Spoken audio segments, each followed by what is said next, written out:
Kita sama-sama melihat ke dalam ayatnya yang ke-13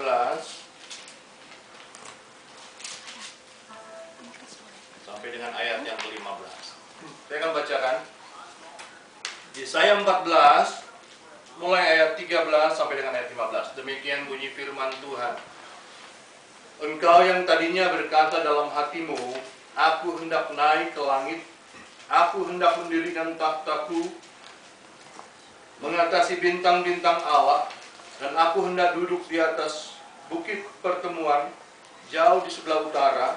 Aku hendak naik mengatasi ketinggian awan-awan, hendak menyamai yang maha tinggi.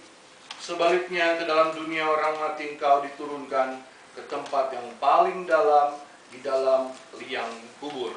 Puji Tuhan, demikian pembacaan firman Tuhan. Sore dan malam hari ini saya akan berbicara tentang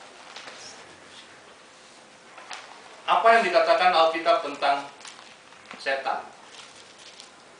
Ya, kita belajar di dalam Mesbah Keluarga banyak hal tentang ujian, tentang pencobaan, ya, tentang ucapan Tuhan Yesus yang sulit, tentang Taurat. Dan malam hari ini saya akan berbicarakan tentang apa yang dikatakan Alkitab tentang setan.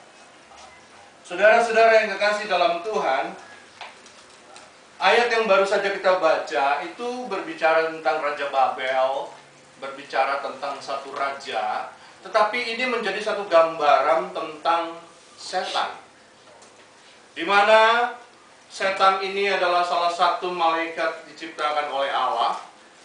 Lalu malaikat ini murtad, padahal dia adalah malaikat yang punya kedudukan di surga sebagai salah satu pimpinan untuk pujian penyembahan kepada Allah, namanya Lucifer. Lalu dia murtad dan melawan Allah dengan keinginan-keinginannya, yaitu ingin menyamai Allah yang maha tinggi. Nah, itu membuat dia dicampakkan Tuhan ke bumi, diusir, dan dia berusaha membuat seluruh ciptaan Tuhan, manusia-manusia yang ada di bumi ini jatuh ke dalam dosa. Nah, di dalam Alkitab kita melihat bahwa sebetulnya Allah tidak menciptakan setan ini. Allah tidak secara khusus menciptakan, membuat setan yang menjadi kesulitan bagi manusia. Tetapi Allah menciptakan malaikat-malaikat pada waktu itu. Tetapi kelahiran setan ini dikarenakan Allah waktu menciptakan malaikat-malaikat itu juga dengan kehendak. Jadi Allah tidak juga memprogram malaikat-malaikat ini sama seperti Allah menciptakan manusia di Taman Eden, tetapi Allah menaruh kehendak di dalam diri malaikat-malaikat ini. Nah, setan ini lahir itu karena malaikat-malaikat ini mempunyai satu pilihan bebas. Jadi kehendak dan pilihan bebas malaikat-malaikat ini yang membuat mereka jatuh ke dalam penghukuman Allah dan berubah menjadi setan. Lucifer jatuh bersama dengan para pengikut-pengikutnya. Nah, saudara-saudara yang kekasih dalam Tuhan, sehingga kesalahan akan terjadinya dosa, adanya setan dan iblis di dunia ini tidak bisa dilemparkan kepada Allah. Tuhan salah karena Tuhan ciptakan setan. Tuhan salah, Tuhan tahu itu mau berdosa kok dibikin. Tetapi itu karena kehendaknya dari para malaikat-malaikat itu. Nah, pada waktu dia jatuh ke dalam dosa, lalu diusir Tuhan, dicampakkan ke dunia ini, itulah yang membuat bumi ini menjadi, saudara yang sudah ikut pelajaran kejadian, kitab Kejadian, menjadi rusak. Tohu babuhu, tidak berbentuk, berantakan, kacau. Ya, tadinya Allah menciptakan baik, tetapi waktu setan itu dicampakkan, maka bumi ini menjadi rusak. Maka Allah memperbaiki lagi yang rusak. Itu sifat Allah, yaitu memperbaiki yang rusak. Ya, setiap yang rusak kalau datang sama Tuhan pasti diperbaikin sama Tuhan. Amin. Diubah. yang dijadikan baru. Itu sifatnya Allah. Nah, saudara, waktu setan jatuh ya ke dunia, maka Rasul Yohanes mengatakan bahwa dia menjadi penguasa dunia ini. Kita lihat dulu ayatnya. Yohanes, Injil Yohanes pasal yang ke-12. Injil Yohanes pasal yang ke-12.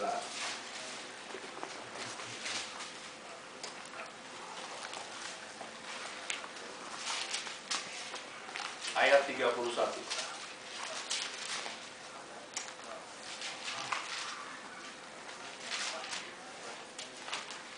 Yohanes 12 ayatnya yang ke-31 saya bacakan. Sekarang berlangsung penghakiman atas dunia ini.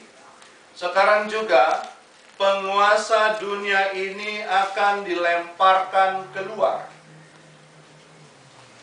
Saudara, di dalam Injil Yohanes pasal 12 ini berbicara tentang Yesus memberitakan tentang kematiannya.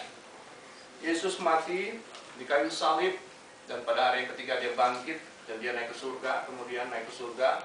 Nah, pada waktu Yesus mati di kayu salib dan bangkit, itulah kuasa-kuasa kegelapan di dunia ini dipatahkan kuasanya oleh Tuhan Yesus. Amin, saudara. Sebelumnya, iblis ini punya peluang dan kesempatan kebebasan. Setelah dia dicampakkan ke bumi, sebelum Adam diciptakan, maka dia punya kuasa. Dia punya kuasa untuk merayu Adam dan Hawa untuk melakukan pelanggaran di hadapan Tuhan. Dia punya kuasa banyak yang dia lakukan.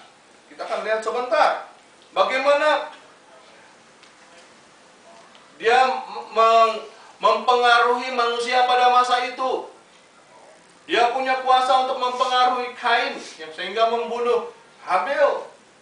Dia punya kuasa untuk manusia pada masa sesudah air bah, pada zaman Menara Babel. Dia punya kuasa untuk mempengaruhi orang-orang yang menjadi pengikut Musa pada waktu itu dan membuat lembu emas.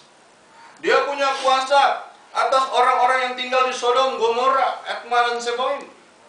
Dia punya kuasa banyak. Dia disebut dengan penghulu dunia.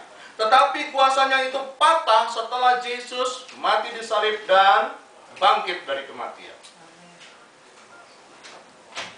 Setelah kematian Yesus Kristus, iblis sudah tidak punya kuasa full lagi atas dunia ini. Dia disebut sebagai penghulu dunia, tetapi dia tidak punya kuasa penuh lagi atas dunia ini. Terlebih kepada orang-orang yang sudah ditebus oleh darah Yesus Kristus. Perhatikan, saudara. Mereka yang di luar Tuhan, iblis masih punya kuasa.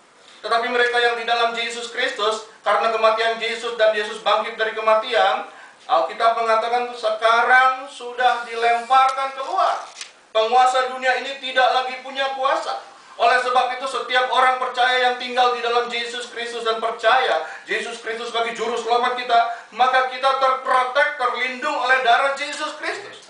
Sebagaimana darah lembu yang ditaruh di atas ambang pintu dan jerang-jerang pintu pada zaman bangsa Israel di Mesir, iblis tidak bisa masuk ke dalam situ karena ada darah yang sebetulnya lambang dari Yesus Kristus walaupun dia punya kuasa. Tetapi setelah Yesus mati dan bangkit, kita semua ada di dalam Yesus Kristus. Amin. Ini perlu ditanamkan, saudara, karena ada banyak pencemaran di dunia ini, betul bukan?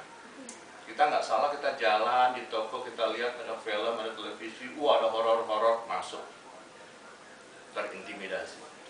Kita dengar orang, wah itu dukun hebat, ini bisa begini, bisa masuk, terintimidasi. Sementara firman Tuhan yang dalam hati kita sedikit. Oleh sebab itu, seringkali kita terpengaruh oleh hal-hal seperti itu. Yang firman Allah katakan bahwa setiap orang percaya yang ada di dalam Yesus Kristus, Roma 8 ayat 1 mengatakan apa?